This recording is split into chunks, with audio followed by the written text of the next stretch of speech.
Berjumpa kembali dalam pelajaran kita pada pertemuan yang ketiga ini. Kita kembali melanjutkan pelajaran kita mengenai teorema Pythagoras sebagai tujuan pada hari ini, supaya kamu nanti dapat menentukan panjang salah satu sisi pada segitiga siku-siku jika dua sisi lain diketahui. Ya. Perhatikan ya judulnya. Untuk menentukan panjang salah satu sisi pada segitiga siku-siku, yang perlu kita perhatikan di sana adalah teorema Pythagoras. Nah, apa itu isinya teorema Pythagoras? Pada pertemuan yang lewat, kita sudah tahu semua ya. Masih ingat kan? Kuadrat sisi miring atau hipotenusa sama dengan jumlah kuadrat kedua sisi siku-sikunya. Jangan lupa itu.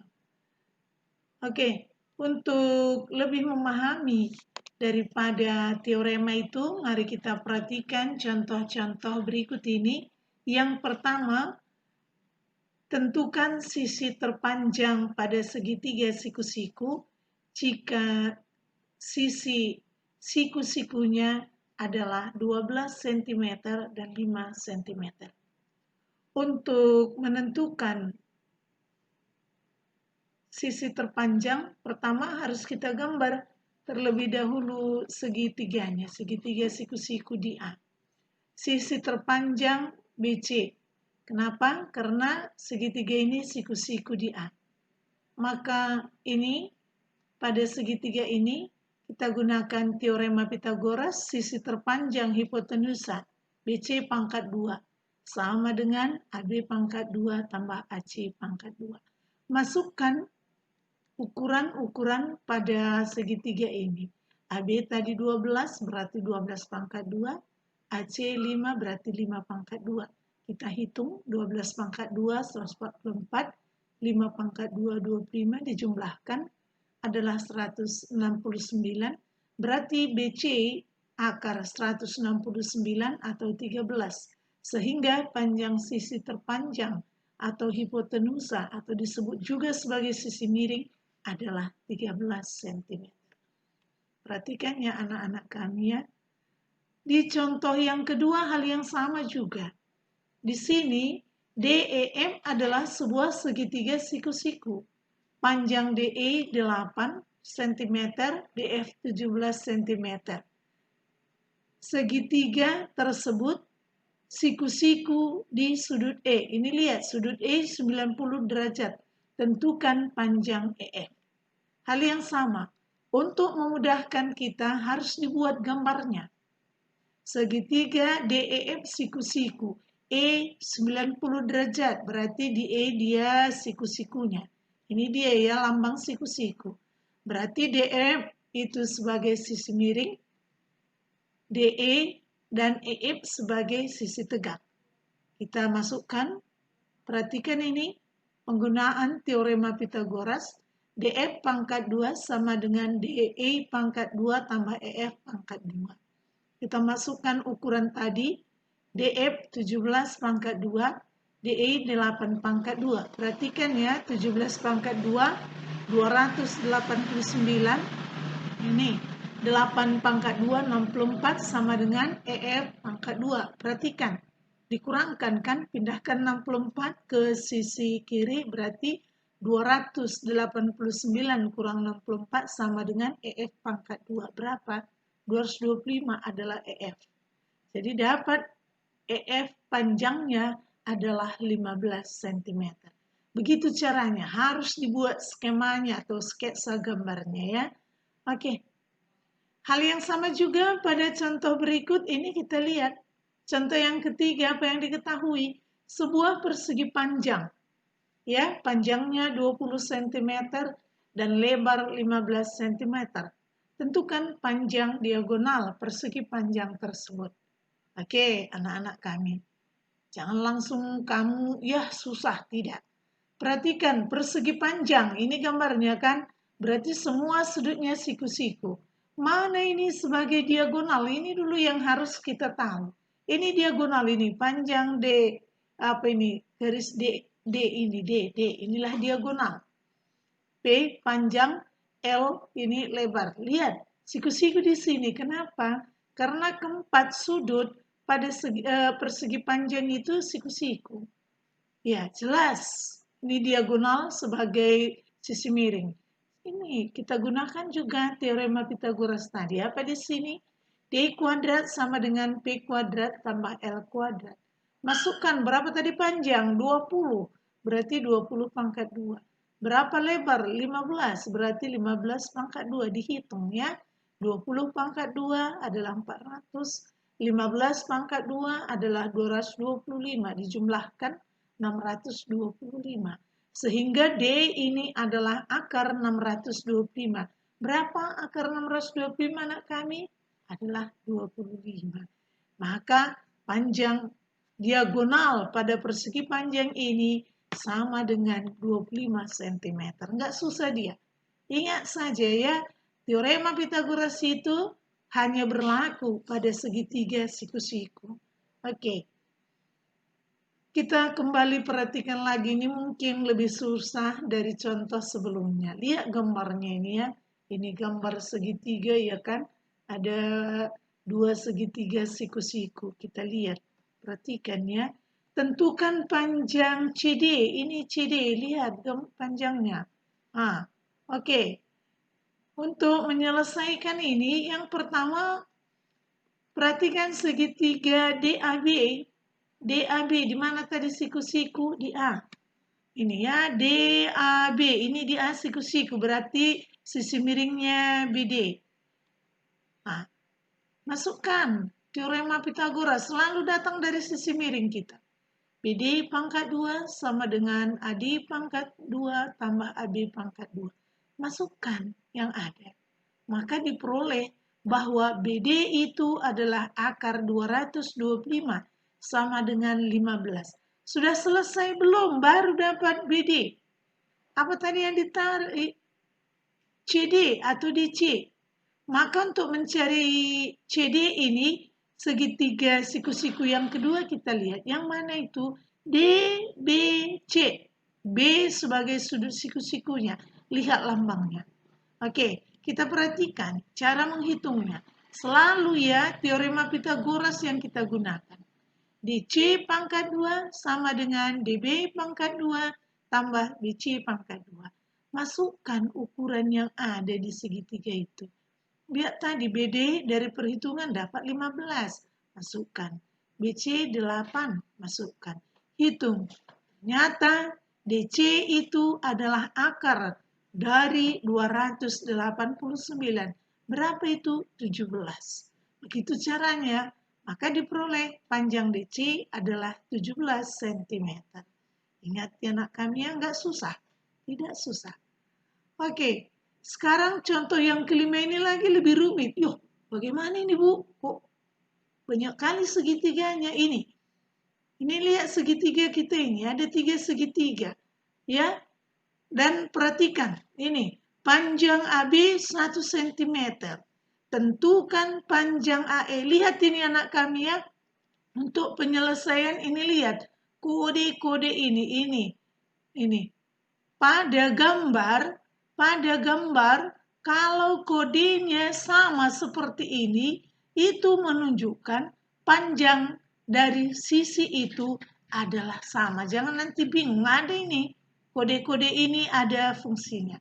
Oke, mari kita lihat bagaimana cara menyelesaikan persoalan kita ini. Lihat, dari gambar tadi udah Ibu sebutkan bahwasanya AB sama dengan BC, sama dengan CD, sama dengan DE adalah 1 cm. Untuk menjawab persoalan, kita perhatikan satu-satu segitiganya. Yang pertama dulu kita lihat segitiga ABC. Lihat ya, segitiga ABC kembali. Soalnya, ini ABC, mana siku-sikunya? Di B, AC sebagai sisi miring. Oke, AB dan BC sama panjang 1 cm. Pada segitiga ABC ini tadi, berlaku AC pangkat 2 sama dengan AB pangkat 2 tambah BC pangkat 2. AB tadi berapa? 1 cm, berarti 1 pangkat 2. BC juga 1 pangkat 2. 1 pangkat 2 berapa? 1. 1 tambah 1, 2. Maka AC panjangnya hanya akar 2. Ya, akar 2 saja. Cukup sampai di sini saja kita buat. Kemudian kita perhatikan lagi sisi pada segitiga gambar kita tadi. Yang kita lihat sekarang adalah segitiga ACD. Ini ya, ACD. Dia siku-siku di C. Ini lambang siku-siku. Maka sebagai sisi miringnya adalah AD. Oke. Kita perhatikan juga penerapan teorema Pitagorasnya. Bagaimana?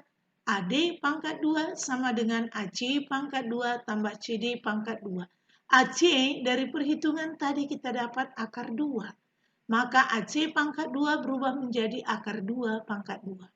CD 1 tambah 1 pangkat 2. Apa artinya akar 2 pangkat 2? Akar 2 kali akar 2 tambah 1. Berapa akar 2 kali akar 2? Akar 4 tambah 1. Akar 4 berapa? 2. 2 tambah 1, 3. Maka panjang AD adalah akar 3. Dari situ. Sudah selesai? Belum. Belum sampai tujuan. Nah, kenapa? Karena yang ditarik tadi panjang AE. Untuk mencari AE ini, kembali kita perhatikan gambarnya tadi. Ya, gambar kita. AE, ini yang ditanyakan. Maka untuk mencari AE ini, kita lihat segitiga ADE. Lihat ya, ADE. Di mana siku-siku di D. Maka sisi miring AE. Oke, tetap. Hanya satu yang membantu kita di sini, teorema Pitagoras. AE pangkat 2 sama dengan AD pangkat 2 tambah DE pangkat 2.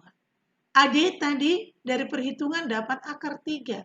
Berarti akar 3 pangkat 2 tambah DE tadi adalah 1. Berarti 1 pangkat 2. Akar 3 pangkat 2 berarti akar 3 kali akar 3 tambah 1. Berapa akar 3 kali akar 3? Akar 9. Akar 9 berapa? 3. 3 tambah 1 adalah 4. Maka AE adalah akar 4. Berapa akar 4? Ya 2. Jadi dari sinilah penyelesaiannya bahwa panjang AE adalah 2 cm. Jadi anak-anak kami semua nggak ada yang susah. Kalau kita perhatikan dan kita ingat teorema Pitagoras. Jangan lupa ya, sisi terpanjang atau hipotenusa itu kuadrat adalah jumlah kuadrat kedua sisi tegaknya atau kedua sisi siku-sikunya.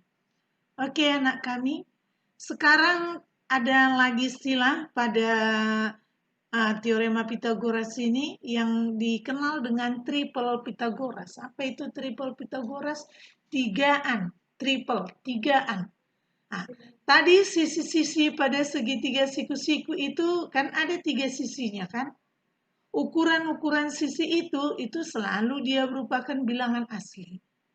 Jadi yang dimaksud dengan triple Pitagoras atau tigaan Pitagoras adalah 3 bilangan asli yang tepat menyatakan panjang sisi-sisi pada segitiga siku-siku. Bilangan asli ya, 3 bilangan asli yang menyatakan ya panjang sisi-sisi pada segitiga siku-siku. Itulah triple Pitagoras. Bagaimana membuktikan itu? Sisi-sisi itu triple Pitagoras dia atau tidak? Coba kita lihat contoh berikut. Lihat ya, selidiki apakah 6, 8, 10 merupakan triple Pitagoras. Caranya supaya gampang anak-anak kami lihat. Tadi bilangan 6, 8, 10. Perhatikan yang terpanjang berapa di sana? 10 kan? Itu kita tetapkan sebagai sisi miring atau hipotenusa. Kedua, sisi yang lainnya itu sebagai sisi tegak. Maka gunakan teorema Pitagoras, berlaku dia atau tidak. Hipotenusa, sisi terpanjang pangkat 2 adalah jumlah kuadrat sisi tegak yang lain pangkat 2. Coba, terpanjang tadi 10, 10 pangkat 2. Yang lainnya berapa? 6 pangkat 2 tambah 8 pangkat 2. Lihat, 36 tambah 64, 100 sama dengan 100. Coba bagaimana anak kami? 100 sama dengan 100. Pernyataan ini benar atau salah? Benar kan? Kalau dia menghasilkan pernyataan yang benar seperti ini, maka bilangan itu 6, 8, dan 10 tadi itu merupakan triple Pitagoras atau tigaan Pitagoras. Tetapi kalau dia nanti bukan menghasilkan pernyataan yang benar, kesimpulan kita bahwa ketiga bilangan tersebut bukanlah merupakan tigaan atau triple Pitagoras. Begitu caranya. Oke, lihat contoh yang lain ini. Sama ya, menyelidiki kita. Dia merupakan triple Pitagoras atau tidak. Ini bilangannya 7, 10, dan 13. Tetapkan yang terpanjang itu sebagai sisi miring. Begitu, biar jangan kita bingung semua, mempermudah pengerjaan kita. Terpanjang itu tetapkan dia sebagai sisi miring. Yang lainnya adalah sisi tegaknya. Kita lakukan 13 pangkat 2 sama dengan 7 pangkat 2 tambah 10 pangkat 2. 13 pangkat 2 berapa? 169. 7 pangkat 2, 49. 10, 100. Coba lihat pernyataan terakhir. 169 sama dengan 149. Bagaimana ini anak-anak kami? Benarkah pernyataan ini atau salah? Jelas salah. Dia menghasilkan pernyataan yang salah. Kalau dia menghasilkan pernyataan yang salah, maka ketiga bilangan tersebut bukanlah merupakan triple Pitagoras. Itu saja. Kalau berlaku dia triple, kalau tidak dia berlaku bukan triple. Oke, mungkin contoh ini juga bisa untuk mengingatkan kita lebih memahami apa itu bilangan triple Pitagoras. Sekarang coba kita perhatikan ini. 3 bilangan juga diberikan kepada kita. 12, 5, dan 13. Selidiki triple Pitagoraskah dia atau tidak. Ibu ingatkan tadi. Lihat mana dia yang terpanjang atau terbesar sebagai sisi miring. Yang lainnya sebagai sisi yang lain. Lakukan teorema Pitagoras di sana. Berarti 13 pangkat 2 sama dengan 12 pangkat 2 tambah 5 pangkat 2. Coba dihitung, apa yang terjadi ini? 169 sama dengan 169. Anak-anak kami, coba lihat ini. Bagaimana? Pernyataan benarkah atau salah? Benar, ya kan? Maka kalau dia menghasilkan pernyataan yang benar, maka ketiga bilangan yang diberikan tadi, itu merupakan bilangan triple Pitagoras. Begitu caranya. Bagaimana anak kami semua? Diingatkan apa itu triple Pitagoras? Bagaimana penggunaan teorema Pitagoras pada segitiga siku-siku? Ingat, segitiga siku-siku hanya pada segitiga itulah berlaku teorema Pitagoras. Atau dengan kata lain, kalau sisi-sisi segitiga itu berlaku teorema Pitagoras, jelas segitiga itu adalah segitiga siku-siku. Anak-anak kami, Ibu harapkan tidak ada yang malas berlatih ya. Mari kita berlatih terus. Ya, kita berdoa supaya situasi kita masa-masa sekarang ini lebih cepat. Bisa kita nanti bertatap muka di sekolah supaya lebih memahami semua masalah-masalah yang kita hadapi dalam belajar ini. Ingat anak-anak kami semua, jangan malas membaca buku pena kita itu tolong dibuka ya. Dibuka itu di sana semua materi ini. Hanya Ibu himpun semua soal-soal dari beberapa buku yang lain. Anak kami sebagai pegangan kamu buku pena, jangan malas membaca, melihat-lihat contoh yang ada, dan berlatih soal-soal di buku itu. Terima kasih, selamat belajar.